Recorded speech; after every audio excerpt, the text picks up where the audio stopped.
This is OneWrestling.com, 24/7 wrestling news.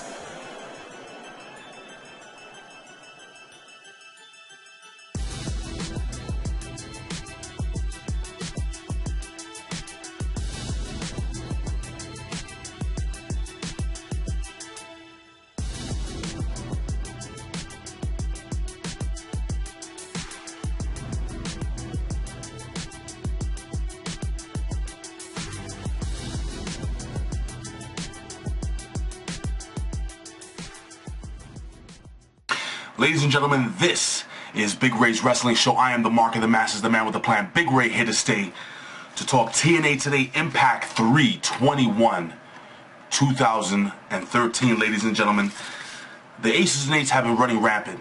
Now, Bully Ray, throughout the night, and I'm not gonna break down, Bully Ray's master plan, the Aces and Eights master plan on how they took over TNA, because honestly, I'd be here all day.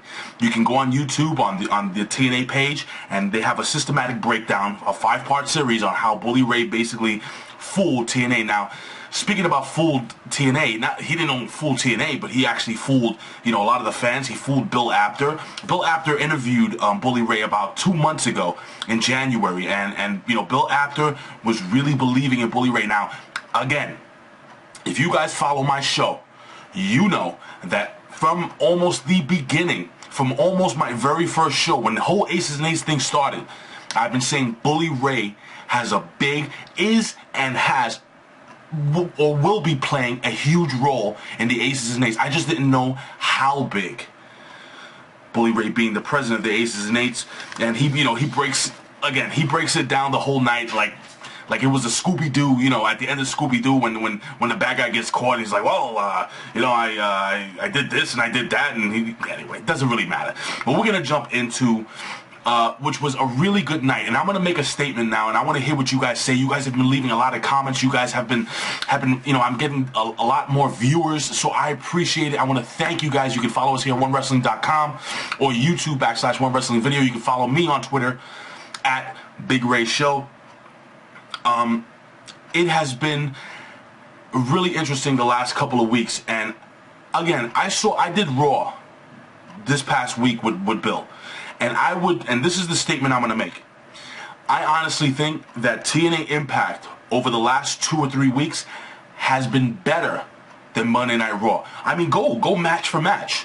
I mean, honestly, let's be honest. Take off your TNA hate glasses for a minute. This product is actually getting a lot better. Compare this week's TNA to this week's Raw, and leave a comment below. Alright, so we go, and we have Hulk Hogan coming to the ring, and Hulk Hogan, basically still hurt, still has the hip injury, and he comes to the ring, and he cuts a promo basically stating how TNA was fooled, so on and so forth, but he had 4 soldiers, 4 guys that have been sticking by him from the beginning. Now, he brings Samoa Joe to the ring, Magnus to the ring, Kurt Angle to the ring, and the charismatic enigma, Jeff Hardy. He brings him to the ring. And Hogan says that he wants to bring the World Heavyweight title back to TNA. And he picked Jeff Hardy. And Jeff Hardy turns him down. Jeff Hardy says, no, I'd rather have a fatal 4-way to decide who's going to be, the #1 contender for the World Heavyweight Championship. Now, maybe it's, the heel inside of me is saying I would have taken it and run, and, basically ran with it. It's all about revenge. I can't really comprehend why Jeff Hardy would want to get in the fatal 4-way and not have a chance to get his hands on the Aces and Eights. It doesn't make sense to me. Does it make sense to you guys? Please leave a comment below. I don't think so. But basically, that happened. We move on to the tag team title match between Austin Aries, Bobby Roode, Hernandez, and Chavo. Really, really good match. Again, the tag team division in TNA blows the WWE out the box. I mean, WWE got primetime players, bad influence. I mean, I'm not even going to break it down, but the only good thing going for WWE right now is Team Hell No, and again, that's my opinion. I'd like to know what you guys think. But it was a really great match. We have Chavo Guerrero towards the end of the match, who actually ends up hitting the Three Amigos suplex. Now, he goes to the top rope. He's about to hit him with the frog splash. He's about to come down on the frog splash on Austin Aries, but out of nowhere, out of nowhere, we have interference by Bad Influence, and Bad Influence, Kaz, he distracts the referee, and Daniel's pushing Chavo off the top rope. Chavo falls off the top rope, lands throat first on the top rope, gets rolled up by Austin Aries. Austin Aries grabs a handful of trunks. 1, 2, 3, Austin Aries and Bobby Roode retain the title now as they're celebrating. My favorite tag team, the best tag team in professional wrestling, Bad Influence, attack the champions. They make a statement. I am really, really excited to see a feud. I don't care if they're heels or baby faces. It doesn't make a difference to me. I think this is going to be some of the best tag team wrestling we have seen in a long time. If you don't think so, I want to hear from you guys. But we move on to the X Division title match. It was a three-way. It was Kenny King, Zema Ion, and Sanjay Dutt. Sanjay Dutt out of nowhere. Anyway, Sanjay Dutt actually looked really, really good in this match. It was good to see Sanjay Dutt back in the TNA ring. Sanjay Dutt, one of the original guys. One of my favorite performers in the ring. And he was amazing, I think, in this match. I mean, they're all amazing. The match was fast-paced. I mean, I really, really love watching the X Division. I always feel like the X Division matches are a great way to start off any show or pay-per-view. Again, my opinion. But we're gonna go, towards the end of the match, and we have Zema Ion, and Zema Ion's on the floor. And if you haven't seen this, please do me a favor, go back, go online. I don't care where you find it. Sanjay Dutt does a backflip and lands with both feet on the gut of Zema Ion. I was blown the hell away. Huge pop from the crowd when he did that. Then out of nowhere, Sanjay Dutt turns around. Kenny King springboards himself into the ring with a jumping, looping neck breaker. 1, 2, 3. Kenny King goes over the two. One of the greatest spots I've seen this year. Again, compare this with the WWE product we just saw this week, and you let me know. So Sting is backstage, and Sting confronts Hulk Hogan.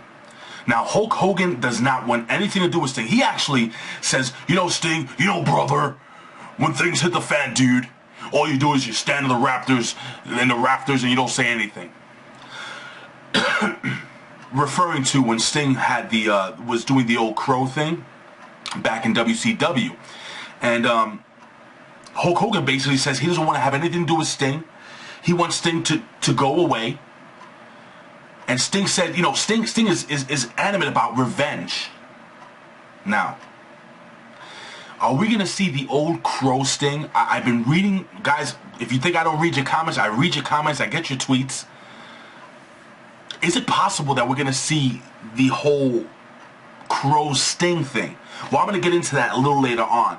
But we move on to Taryn Terrell. Taryn Terrell, who is the Knockouts referee, former WWE diva, she comes into the ring. She cuts a promo on how she says, she couldn't take it anymore with Gail Kim, and she basically had to put her hands on her because she was tired of Gail Kim being physical with her. And Taryn Terrell says any punishment, she'll accept it, so on and so forth. And Gail Kim comes in the ring and says, look, basically you're getting fired. Calls Brooke Hogan to the ring. Brooke Hogan comes into the ring, and Brooke Hogan basically says, yes, you are fired for being the referee, but you are now a TNA knockout. And Taryn Terrell hits Gail Kim with a legit, full-blown, full-on spear, knocking Gail Kim and chasing her outside of the ring.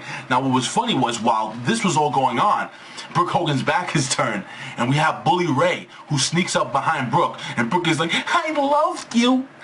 I loved you. And Bully Ray is just like, pointing at the ring, saying, till death do us part, sweetheart. Till death do us part. And then she says, I hate you, I hate you. Brooke wasn't very happy, ladies and gentlemen, with the whole Bully Ray situation. I guess she's trying to get a divorce from Bully Ray. I'm interested to see where this whole storyline is going to go. But anyway, we move on. And we have interesting match. Again, One of my favorite, I say it all the time, is a guilty pleasure. I love Joseph Park. I know a lot of people hate him, a lot of people love him. I say it every week, but I love Joseph Park. I think he's fantastic. I like his character. I like the whole. I just want to see eventually him do the whole Mick Foley thing. I think it's going to end up happening where he's kind of a split personality, and when you know what hits the fan, he turns into Abyss. Come on. Let's be real, guys. Anyway, so we have Matt Morgan versus Joseph Park, and Matt Morgan basically dominated the match, pretty much the whole match, and Joseph Park actually showed some fight. Joseph Park actually fighting back, and then he actually goes up to the top for his 757 splash off the second rope, a la Jimmy Snuka now, more like the one-man gang. But he's going to go off the top rope to hit Matt Morgan, misses the splash. Matt Morgan gets up, hit him with the carbon footprint. 1, 2, 3. Matt Morgan goes over Joseph Park. But again, you know what? This is good. This works. These are two big guys. These are two guys that know how to work. These are two guys that are great on the mic. I don't care what you say. Joseph Park is fantastic on the mic. He's really showing his charisma chops. I love this character. I want to know what you guys think. Do you guys like Joseph Park, or do you want to see Abyss back in the ring? All right, we move on. Now, AJ Styles comes into the ring. He's being interviewed by Mike Tenay, and he is giving Mike Tenay nothing. Now, I'm going to go back again. Now, Hulk Hogan referred to Sting as the Crow, or, you know, going back to when he was quiet and everybody says, you know, he looked like the Crow. But I see AJ Styles going down that route a little more. And I've been listening, again, reading your comments on the YouTube page and so on and so forth, and I think you guys agree. It looks like serious AJ Styles is seriously looking to take TNA under his wing. Or is it possible that AJ Styles is a member of the Aces and Eights? Or is it possible that AJ Styles just doesn't give a damn and he's looking out for self-retribution? I don't really know where this character is going to go, but I said it before, I said it last time, I like serious AJ Styles. So AJ Styles being interviewed doesn't give Mike Tenay anything. Taz gets on the mic. You know, he says, look, he has a vest, basically telling AJ Styles that, you know, you got to be a rookie. You know, you have to buy a beer, so on and so forth. You have to pay your dues, you know, but you can join the Aces and Eights, an opportunity, so on and so forth. And AJ Styles, nothing. Cowboy James Storm comes in the ring. Cowboy James Storm confronts AJ Styles and says, you know, well, basically AJ Styles, basically making him sound like a coward. But he gets in his face and he says, well, I'm going to punch you in the mouth. And if there's a problem with that, well, sorry about your damn luck. Well, AJ Styles, I thought AJ Styles would actually rebut or do something. Nothing. AJ Styles kind of smirks and backs away. Cowboy James Storm does not get a piece of AJ Styles. He wanted it. I want to know where you guys think AJ Styles' character is going. Again, serious AJ Styles is awesome. I really love it. We're going to move on to the main event, the four-way between Joe, Magnus, Angle, and Hardy. And this, you know, hey, to be honest with you, I loved every match tonight. I thought every match was done well. Even the interactions, and you know I can't stand the knockouts, but even the interaction between the knockouts was great. It was a really, really good show. And this was a really, really great match. We're going to go towards the end of the match where we have Kurt Angle, and he has Samoa Joe in the ankle lock. Now, Joe is able to roll out, kicking Kurt Angle into Magnus. So Magnus and Kurt Angle are taken out of the match. Now, while both men are taken out, Joe is on the ground still suffering from his ankle injury, or the damage taken from the ankle lock. Jeff Hardy is able to go to the top rope, hit the Swanton Bomb for the 1, 2, 3. So Jeff Hardy is the #1 contender for Bully Ray's title. You see, a lot of people like to do prediction shows. A lot of people like to say what they think is going to happen. But the fact is, guys, you have to understand, this is professional wrestling. 1 minute, Hulk Hogan could be running TNA, and the next minute, he could be the higher power.